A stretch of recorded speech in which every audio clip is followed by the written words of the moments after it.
ആര് വന്നിട്ട് ഒരു കുടി ഉണ്ടാക്കി തന്നില്ല. ഞങ്ങൾ വന്നില്ല. ഇതുവരെയും മാറാഞ്ഞത് ഇനി ഞങ്ങൾ മാറ്റും എന്ന് നിങ്ങൾ എതിരിയായി സംഘത്തോടെ വിളിച്ച് പറയണം. ഭരണത്തിന്റെ പേരിൽ ഉണ്ടാവേണ്ട ഇത്രയും കാലം ലഭിക്കാത്തത് എല്ലാം ലഭിക്കാനുള്ള അവസ്ഥ ഉണ്ടാവട്ടെ. 2036 ഒളിമ്പിക്സ് വരുമ്പോൾ തിരുവനന്തപുരം ജില്ലയെയും പട്ടണത്തെയും സജ്ജമാക്കി എടുക്കും എന്ന് പറയുന്ന ഒരു പ്രഖ്യാപനമാണ്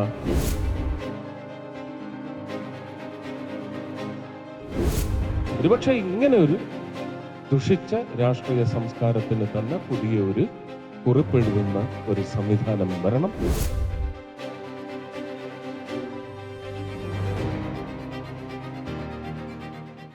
നമസ്കാരം. തദ്ദേശ തിരഞ്ഞെടുപ്പിനോട് അനുബന്ധിച്ച് തിരുവനന്തപുരം കോർപ്പറേഷനിൽ വലിയ രീതിയിലുള്ള പ്രചരണവുമായി BJP മുന്നേറിക്കൊണ്ടിരിക്കുകയാണ്.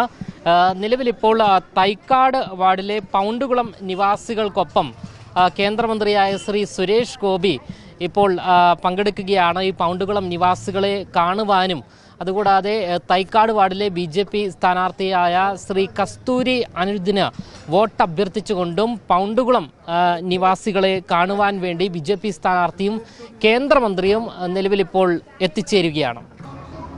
ഇത്രയും കാലം നിങ്ങൾക്ക് സാധ്യമാകാത്തത് സംഭവിക്കണം എന്ന് തന്നെയാണ് കൂട്ടി വായിക്കേണ്ടത്. മാറാത്തത് ഇനി മാറും എന്ന് എൻ്റെ സംസ്ഥാന അധ്യക്ഷൻ പറഞ്ഞിട്ടുണ്ടെങ്കിൽ ഇതുവരെയും മാറാഞ്ഞത് ഇനി ഞങ്ങൾ മാറ്റും എന്ന് നിങ്ങൾ എതിരിയായി സംഘത്തോടെ വിളിച്ച് പറയണം.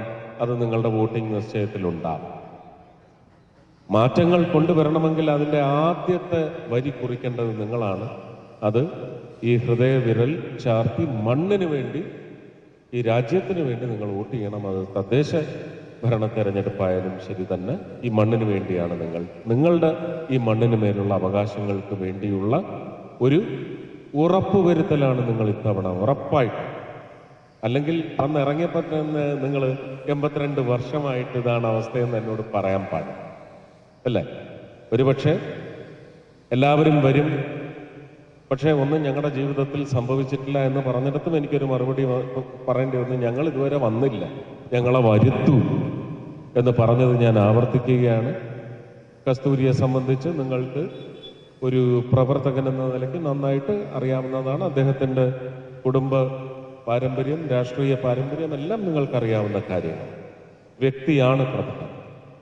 ആ വ്യക്തി പുതിയ ഒരു ഗേഹം കണ്ടെത്തിയിട്ടുണ്ടെങ്കിൽ ആ ഗേഹത്തിൻ്റെ ബലവും ആ ഗേഹത്തിൻ്റെ നിർവഹണ ശക്തി വഴി അദ്ദേഹത്തിന് ഒരു വലിയ കാര്യകർത്താവായി മാറാൻ സാധിക്കും എന്ന് പറയുന്ന അദ്ദേഹത്തിൻ്റെ ആത്മവിശ്വാസമാണ് ഞങ്ങളുടെ കൂട്ടത്തിലേക്ക് അദ്ദേഹത്തെ കൊണ്ടുവന്നെത്തിച്ചിട്ടുള്ളത്. അദ്ദേഹം വഴി നിങ്ങൾക്ക് ഭരണത്തിൻ്റെ പേരിൽ ഉണ്ടാവേണ്ട ഇത്രയും കാലം ലഭിക്കാത്തത് എല്ലാം ലഭിക്കാനുള്ള അവസ്ഥ ഉണ്ടാവട്ടെ എന്ന് ഞാൻ ഈ അടുത്ത കാലത്തായിട്ട് ശ്രീ രാജീവ് ചന്ദ്രശേഖർ പറഞ്ഞ ഒരു വലിയ സ്വപ്നമുണ്ട്. ഒളിമ്പിക്സ് കൊണ്ട് ഞങ്ങൾക്കെന്ത് കാര്യം എന്ന് ഇന്ത്യയിലെ ഒരു പൗരൻ പോലും ചിന്തിക്കില്ല. ഓരോ പൗരനും ഒളിമ്പിക്സ് ഇന്ത്യയിൽ വരുന്നത് കൊണ്ട് കാര്യമുണ്ട്. ഒരു വേൾഡ് കപ്പിന് വേണ്ടി ഫുട്ബോളിന് ഫിഫ എത്ര രാജ്യങ്ങളാണ് മത്സര രംഗത്തുള്ളത്? 4 വർഷം കഴിഞ്ഞ് നടക്കുന്ന ഫിഫയ്ക്ക് വേണ്ടി എത്ര മത്സരമാണ്, ബിഡിംഗ് ഉണ്ട്. ഇതിന് ചില സാമ്പത്തികമായ ക്രയവിക്രയങ്ങളുണ്ട്. അപ്പോൾ ഒരു ഒളിമ്പിക്സിന്റെ പേരിൽ നടക്കുന്ന കായിക ഇനങ്ങൾ, സ്പോർട്സ് ഇനങ്ങൾ, ഇതിലൊന്നും പൗണ്ട് കോളനിക്ക് പങ്കില്ല, അല്ലെങ്കിൽ പൗണ്ട് കോളനിക്ക് ഇതിൽ നിന്ന് പങ്കുപറ്റാൻ കഴിയില്ല എന്ന് പറയുന്ന വിചാരം ഇവിടുത്തെ ഒരു സമ്മതിദായകൻ പോലും, അതിലെ തന്നെ പുതിയ തലമുറ അങ്ങനെ വിചാരിക്കാൻ പാടുള്ളതല്ല. വലിയ ക്രയവിക്രയങ്ങൾ നടക്കുന്ന ഒരു അടുത്ത യുഗത്തിലേക്കുള്ള സാമ്പത്തിക സമാഹരണത്തിനുള്ള ഒരു വലിയ ആയുധമായിട്ടായിരിക്കും ഇന്ത്യയിൽ 36-ൽ, അതുമല്ലെങ്കിൽ 40-ൽ. പ്രധാനമന്ത്രി പറയുന്നു 36-ലേക്കാണ് ശ്രമിക്കുന്നത്. അങ്ങനെ വന്നു കഴിഞ്ഞാൽ തിരുവനന്തപുരം ഇപ്പോഴത്തെ നിലയിൽ സജ്ജമല്ല, ഞങ്ങൾക്ക് സജ്ജമാക്കാൻ സാധിച്ചില്ല എന്ന് പറയുന്ന പ്രഖ്യാപനം കൂടി സംസ്ഥാന അധ്യക്ഷന്റെ സ്വപ്നത്തെ അവഹേളിച്ചുകൊണ്ട് ഇവിടുത്തെ ഒരു മന്ത്രി പറഞ്ഞിട്ടുണ്ടെങ്കിൽ നിങ്ങൾക്ക് അതിനെയാണ് മീറാൻ സാധിക്കേണ്ടത്. ഇത്തവണ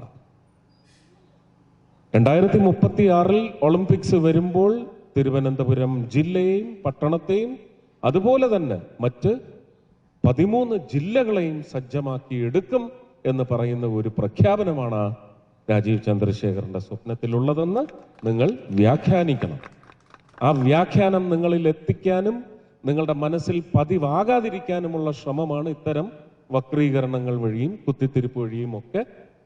വലിയ വകുപ്പിന്റെ മന്ത്രിയാണ്, അങ്ങനെയൊക്കെ പറയാൻ ശ്രമിച്ചിട്ടുണ്ടെങ്കിൽ അത് തന്ത്രം മാത്രമാണ്. നമുക്ക് മറ്റുള്ള ഒരു വിഷയങ്ങളും നിങ്ങൾ ഇപ്പോഴാലോചിക്കേണ്ട, നമ്മുടെ ജീവിതത്തെ ബാധിക്കുന്ന, നമ്മുടെ സംസ്കാരത്തെ ബാധിക്കുന്നതായ വിഷയങ്ങൾ തന്നെയാണ്. പക്ഷെ അതൊന്നുമല്ല നിങ്ങളുടെ വോട്ടിംഗ് നിശ്ചയത്തെ മാറ്റിമറിക്കേണ്ടത്. അത് പങ്കുവെക്കൽ മാത്രമേ നടക്കൂ.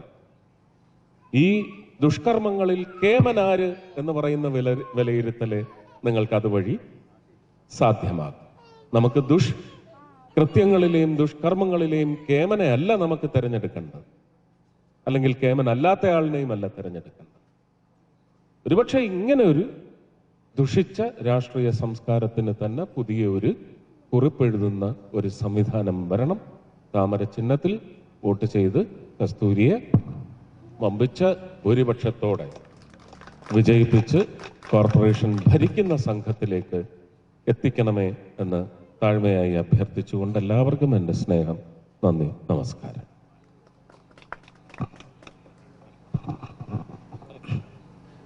പൗണ്ടുകുളം ബൂത്ത് പ്രസിഡന്റ് പിതാവായ ശ്രീ ബാലൻചേട്ടനെ ക്ഷണിച്ചുകൊള്ളുന്നു.